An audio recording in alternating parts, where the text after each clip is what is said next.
My beloved brothers and sisters, today, inshallah, we are going to talk about something every one of us needs, especially during times of difficulty. How to navigate hardship, how to understand what is happening around us, and most importantly, how to remain patient and strong when life feels heavy. Because the truth is, we all go through pain. We all face moments when we feel broken, confused, or overwhelmed. But Allah has not left us without guidance. He has not left us without a way forward. In Islam, we are taught something so powerful, so comforting. It is called belief in qadr, divine decree. It is one of the 6 pillars of faith. Every Muslim is required to believe in it, that everything that happens, both the good and the bad, is by the will and wisdom of Allah. The Prophet ﷺ told us that Allah wrote everything that will ever happen 50,000 years before He created the heavens and the earth. That means your life, your struggles, your moments of joy and sorrow, they are not random. They are written, known and designed with divine wisdom. Allah says in the Quran, indeed all things we created with predestination. And when Allah speaks of how quickly He can create something or bring about change, He says, our command is but a single word done in the blink of an eye. Meaning, when Allah wants something to be, He only says be and it is. That's the power of the Creator. Nothing is too difficult for Him. Let's take an example from the story of Prophet Isa, Jesus peace be upon him. When people questioned His miraculous birth, some even accused Maryam of indecency. Allah responded in Surah Al-Imran, indeed, the example of Jesus to Allah is like that of Adam. He created him from dust, then He said to him, be, and he was. People were shocked that a child could be born without a father. But Allah reminds us, is easy for Him. If He wants something to happen, it will happen, even if the whole world says it's impossible. So, when you are going through a difficulty, when you feel like you've tried everything and nothing is working, remember this, your situation is not outside the knowledge or control of Allah. He knew about it before you were even born, and He has written it for a reason, not to break you, but to bring you closer to Him. So hold on, be patient. There's wisdom in every delay, and there is mercy even in the pain. The question that many of us silently ask when we're in pain, if everything is decreed by Allah and I must believe in the good and the bad, does that mean Allah creates evil? Let's talk about this. First and foremost, and this is critical, we never attribute pure evil to Allah. Nothing bad or evil in its essence comes from Allah Azza wa Jalla. Yes, we believe that both good and bad are part of destiny, but we must understand the wisdom behind it. There are 2 types of bad in this world. Later type. The first type is pure evil, something that has no wisdom, no benefit, nothing positive can ever come from it. And this type does not come from Allah. Allah is far above creating something that is evil without purpose. This type of evil often comes from human actions, our choices, our oppression, our injustice, our sins. The second type is what appears to be bad to us, but in reality, it is mixed with wisdom, growth, purification, and goodness, even if we don't see it right away. Let me give you an example. Imagine a surgeon. You trust him. You take your child to him because the child is seriously ill. Now imagine during the operation, you see the doctor cutting into your child's body. There's pain, stitches. From your limited view, that seems horrible. But in reality, that temporary pain is what brings healing. That hardship saves the child's life. You don't hate the surgeon, you thank him. You say, Jazakallah khair, doctor. Now think, if we can understand that for a worldly doctor, how much more should we trust the most merciful, the most wise Allah? Allah allows certain things to happen that may look painful, but through them He purifies, He raises our ranks, He protects us, and He brings about something greater. Yes, the bad is from Allah in the sense that He created it, allowed it, measured it, but it is never without wisdom. Never without purpose, never without mercy behind it. sometimes bad things are actually a doorway to much greater good.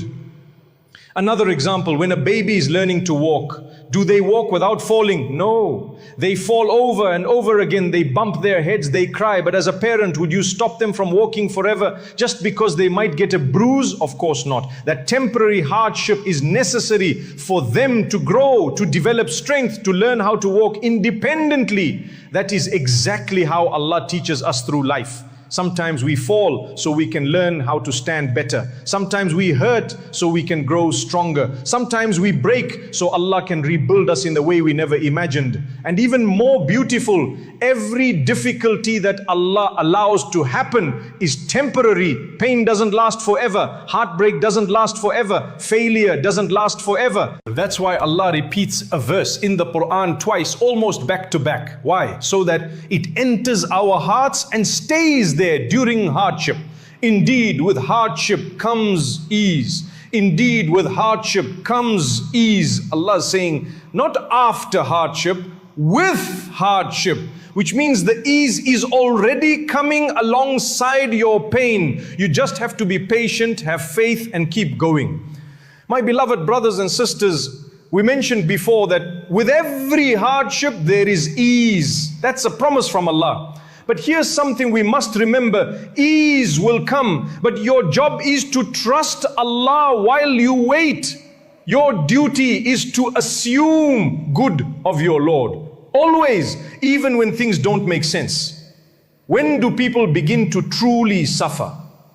When do they drown in their own pain? It's when they begin to assume negatively about Allah subhanahu wa ta'ala.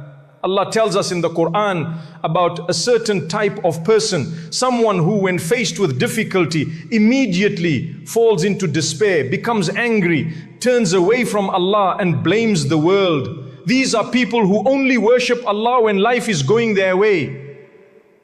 Allah says, and of the people is he who worships Allah on an edge. If he is touched by good, he is reassured by it. But if he is struck by trial, he turns on his face to the other direction. He has lost this world and the hereafter. That is what is the manifest loss. What does it mean on the edge? Imagine a person walking on the edge of a cliff. A small push, a gust of wind, and they fall. That's how some people treat their faith.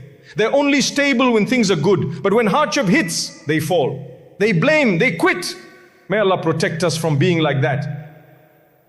True faith is to remain steadfast in good times and in bad, knowing that both are a test from the most merciful. Allah has already told us this world is a test, not a paradise, not a perfect place. This message isn't just in the Quran, it's found in the Torah and the Bible as well. The test of life is part of the divine message across all generations.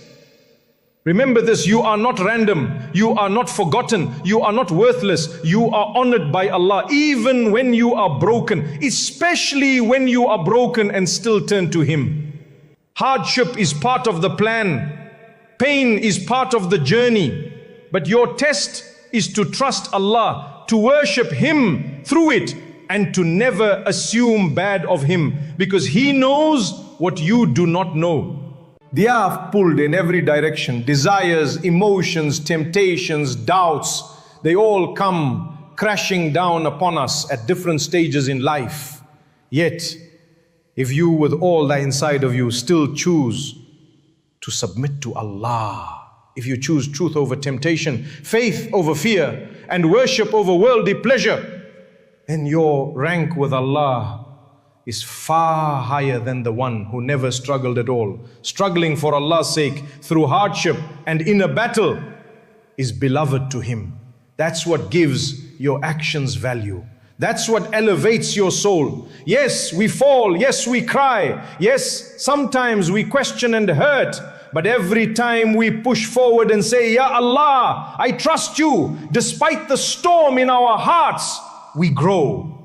And Allah sees every moment of that effort.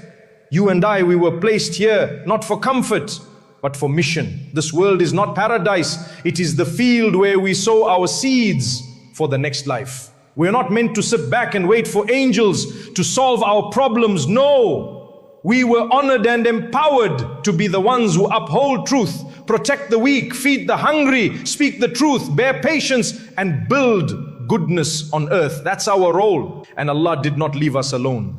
He says, I am with you. I see everything. Nothing will go to waste. Whether it's the pain you hide in your heart, the sleepless nights, the loss of wealth, the illness, the heartbreak, or even a prick of a needle.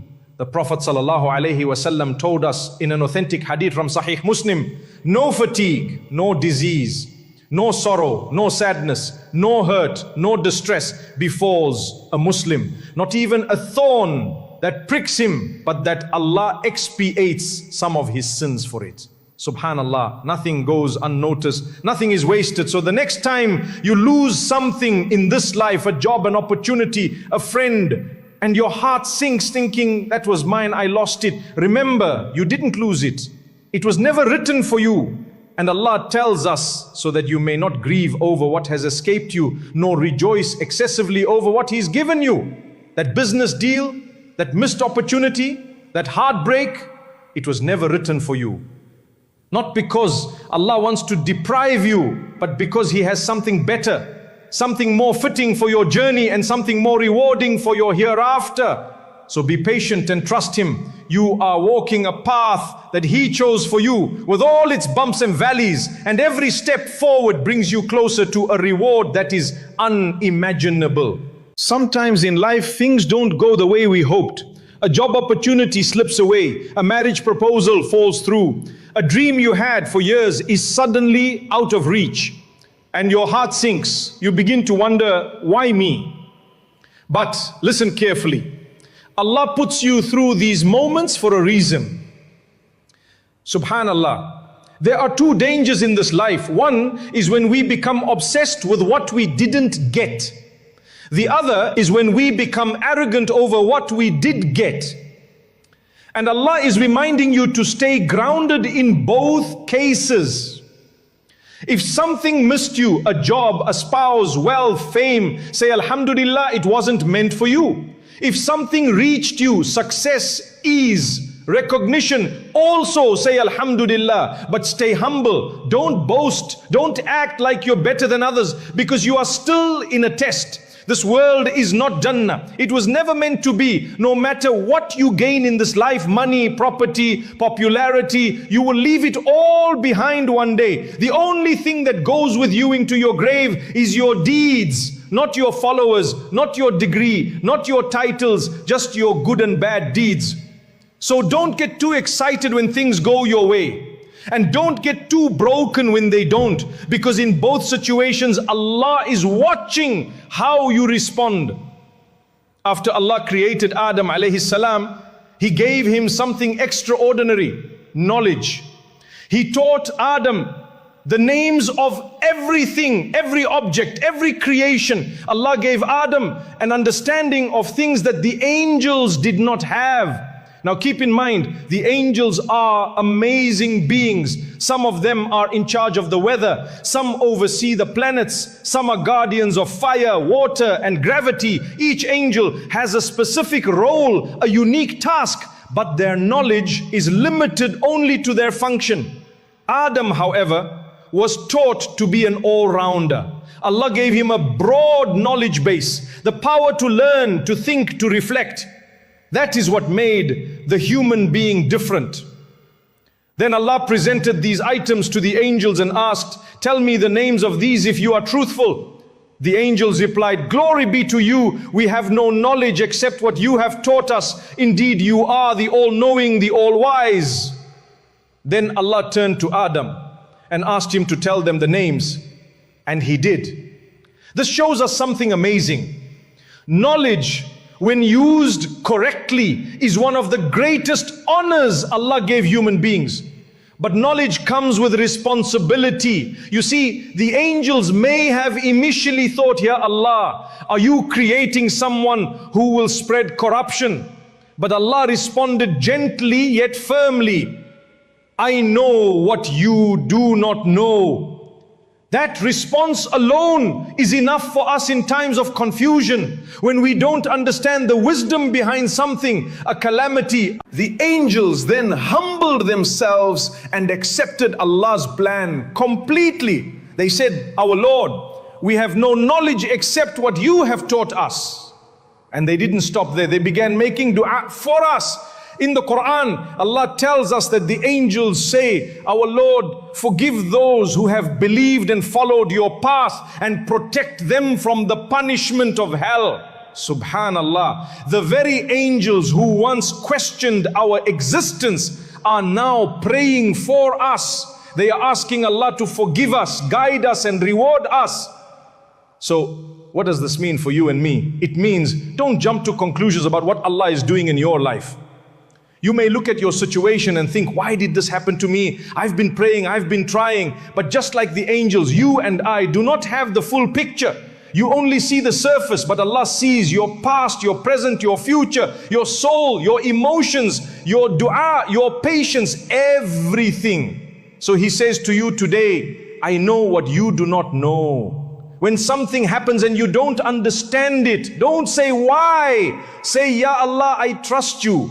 Don't assume negatively. Don't think Allah forgot you. Instead say, there must be wisdom in this. Perhaps it's bringing me closer to Jannah. Perhaps it's purifying me of sins. Perhaps it's saving me from something worse. And if you can do that, if you can push through the storm, holding tight to Allah's plan, then know your pain will never go to waste. Every tear, every heartbreak, every moment of patience, it's all being recorded. And it's all going to come back to you as reward, as forgiveness, as Jannah. My beloved brothers and sisters, on the day of judgment, there will be people who lived luxurious, easy lives in this world. They barely struggled. They had wealth, health, comfort, and everything they ever wanted. But when they see the reward of those who went through real pain in this world, people who suffered, who were tested, who lost loved ones, who endured poverty, who were oppressed, and they see what Allah gave them for that patience and perseverance, they will wish they could come back to the dunya just so they could be cut to pieces with scissors, their entire bodies, for the sake of earning that level of reward. Allahu Akbar. Can you imagine? A person who had it all in this life, now desperately wishing they had suffered more just to attain the success those patient believers achieved.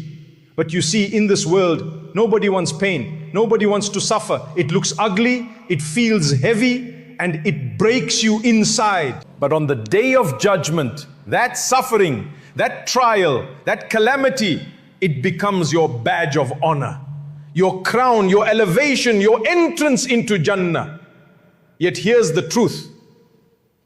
Allah doesn't give the same test to everyone. Why? Because Allah knows who can bear it and who cannot. He tests some people with deep emotional wounds, anxiety, depression, loneliness. Others are tested in their relationships, breakups, betrayals, toxic marriages, abandonment. Some people are tested with poverty, struggling to find food, pay rent or survive. Others face physical illness, diseases, disabilities, chronic pain. And then there are those who lose their parents, their children, their spouses, their jobs, their status. Whatever your test is, it's tailored to you. Allah chose it for you, not to break you, but to elevate you. You might be saying, but sometimes it's my fault. I made the wrong decision. I caused this pain. Even then, Allah is so merciful that He says, okay, you fell, but you're still alive. You still have a chance. Get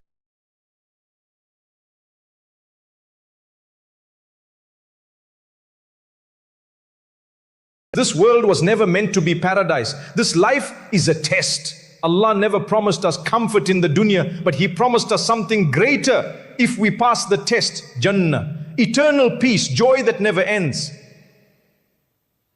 You will never understand true peace in this world until you let go of the idea that everything here is supposed to be perfect. It's not, and it never will be. Let me give you a powerful example I once heard. Imagine you are standing on the day of judgment and you are watching a movie of your entire life play out in front of you, and you're the main character, the star of the show. You see yourself waking up in the morning, going to work or school, spending time with family, scrolling on your phone, eating, drinking, laughing, praying or missing prayers, helping others or turning away from them. You see it all. Now imagine you're watching a moment where you're doing something good, maybe giving charity or offering a prayer, and you feel so proud and joyful.